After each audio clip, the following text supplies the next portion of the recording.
Qu'est-ce qui manque pas grand-chose au final ce soir, c'est le constat que...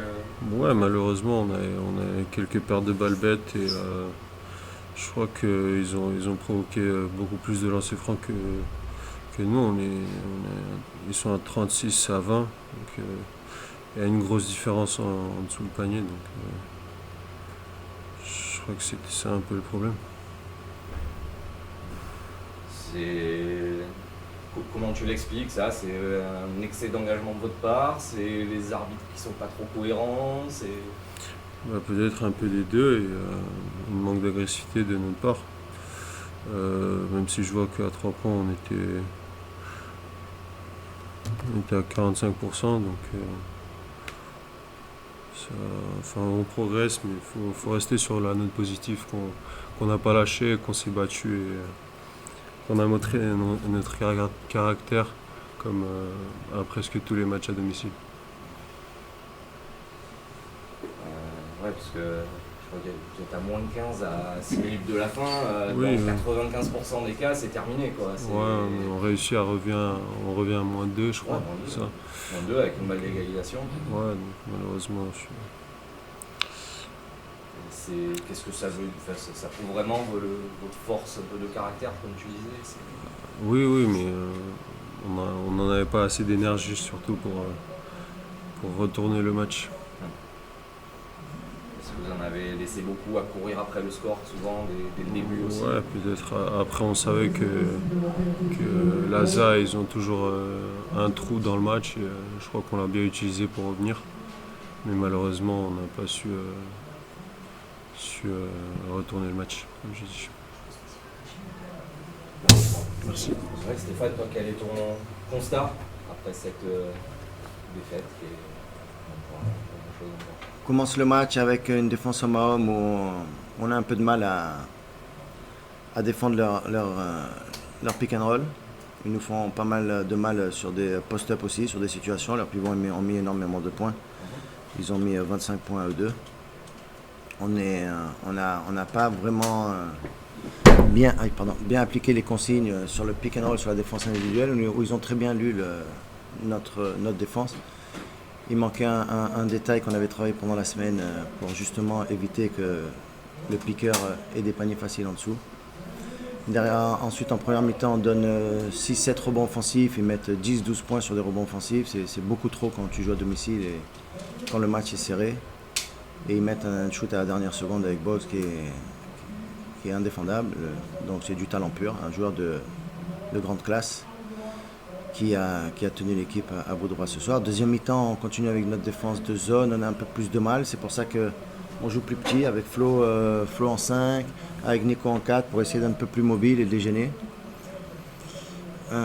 Ils mettent dedans, ils mettent des shoots importants. Ils ont un gros taux de réussite au shoot à 3 points. Des joueurs qui d'habitude n'ont pas cette adresse-là ce soir ont mis dedans.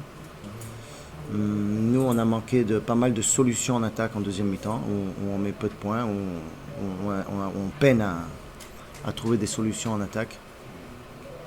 Donc ils sont à moins 15, derrière c'est une réaction d'orgueil, où les joueurs, une fois de plus, montrent tout leur caractère, avec des défenses intensives, avec Flo en 5, où on change sur tous les écrans, où on défend de manière très agressive.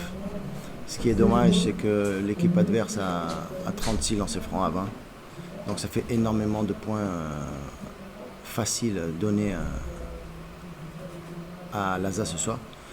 Donc c'est dommage parce que quand tu emboîtes une erreur en défense, un rebond offensif de pas pris, une faute de pas faite, des fautes sifflées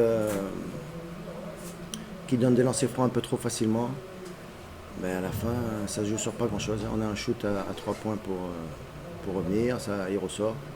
Ça joue vraiment pas grand-chose. Ils ont eu plus de contrôle, notamment avec Boggs qui tient la baraque. Il fait encore 20 points, 6 rebonds, 6 passes.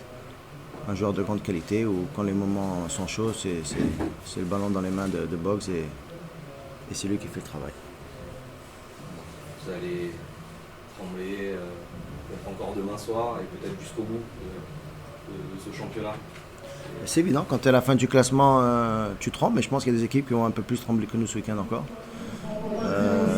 c'est évident qu'on perd ce soir, mais n'oublions pas que les autres doivent aussi gagner. Des matchs très compliqués, donc je préfère encore être dans ma position que à celle des 3 équipes qui sont derrière nous. Parce que même si on a du mal à gagner dernièrement, l'équipe a quand même gagné les matchs avant pour pouvoir à cette position-là. On ne nous a pas offert cet avantage à 2 matchs de la fin du championnat. Vous aimez trembler? Ouais, on dirait ça, on dirait. Comment tu l'expliques, cette fin de match un peu lunaire? Non, mais c'est souvent comme ça quand on fait un bon 3e quart-temps et bon début de 4e quart-temps. On a tendance à se relâcher et après, dans les moments chauds, les gens y reviennent parce que ils veulent revenir pour gagner. Mais le plus important, c'est la victoire et on est content d'avoir retrouvé le chemin de la victoire aujourd'hui. Ça confirme plus l'ambition d'aller en play-off, quoi. C'est ça, ouais, aujourd'hui, c'est notre mission aujourd'hui. On va être le mieux placé possible pour les playoffs et voilà. Mais on voit encore ce soir, ça tient à un fil. Ce match peut rebasculer. S'il y a des fêtes, vous pouvez sortir peut-être de la. C'est ça. Après, en Pro B, toutes les équipes peuvent gagner tout le monde. Là, on a failli perdre contre Chartres. Aujourd'hui, HTV. C'est des belles équipes qui sont en fin de tableau, mais c'est des bonnes équipes qui pourraient jouer le haut de tableau aussi, quoi. C'est juste que je pense qu'il y a eu des matchs où ils ont perdu de peu, tout ça. Là, on avait vu que tous les matchs que HTV avait perdu de pas beaucoup, donc voilà, ça prouve que c'est une bonne équipe aussi. Qu'est-ce qui vous a gêné de leur part ce soir? Quand ils sont passés en zone, ouais. On n'arrivait pas trop à savoir si c'était une zone ou si c'était une main-main, et quand on a trouvé les réponses, on a joué sur ce qu'il fallait et voilà. Et les lancers francs aussi. Donc raté de lancers francs. Oui, vous en avez raté beaucoup, je crois. Ouais. Un peu trop sûrement. Ouais, c'est ça. Finalement, c'est sans conséquence. Ouais, c'est ça. En fait, je pense que c'est notre marge d'erreur. Ouais. Si on met lancers francs, c'est un autre match. Oui. Ouais, merci beaucoup. Vous saviez que le HTV allait rien lâcher et vous ne donnerez pas le match comme ça, même avec le scénario qu'on a vu. Bien sûr, l'équipe qui commence vraiment agressive, première minute et dernière minute. On a été 2-3 fois à 11, peut-être 12 fois, 12 paniers, 11 paniers. L'équipe après, quand même, il fait combat, il arrive vraiment avec bonne agressivité. Pour moi, ce soir, c'est un match vraiment niveau. Quand même, en face d'équipe qui est vraiment bien courir, c'est bien organisé, il change beaucoup de défense pour casser le rythme. On a pris un mi-temps beaucoup stoppé pour agressivité, on a perdu l'agressivité pour commettre zone 2-3 ou 1-2-2 qu'on coach décide là-bas. Mais je pense ce soir, juste qu'est-ce que nous avons fait mal, c'est vraiment très mal shooté l'ancien fond et beaucoup de ballons perdus 18 pour 7 matchs, pour 7 niveaux, c'est un peu trop. Mais après, pour match, je dis que c'était vraiment bon niveau.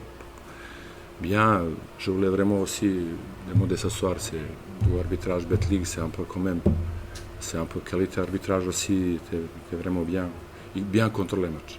Ouais. C'est ça, c'est vraiment un truc positif pour nous, comme arriver comme ça de l'arbitre Bet-League. Je pense 3, c'est ça? C'est 3 arbitres ce soir Bet-League, c'est ça? Oui. C'est 3, après c'est quand même, comme en face, c'était niveau d'arbitrage 3 sur 3. Et le match était vraiment bon. Et juste, qu'est-ce que je dis, c'est nous n'avons pas. Si pour le playoff on arrive et en quart final contre l'équipe qui est un peu plus qualité, si nous n'avons pas corrigé ça à lancer fond et ballon perdu après, c'est compliqué pour gagner, sûr. Merci beaucoup. Merci à vous. Bonne soirée.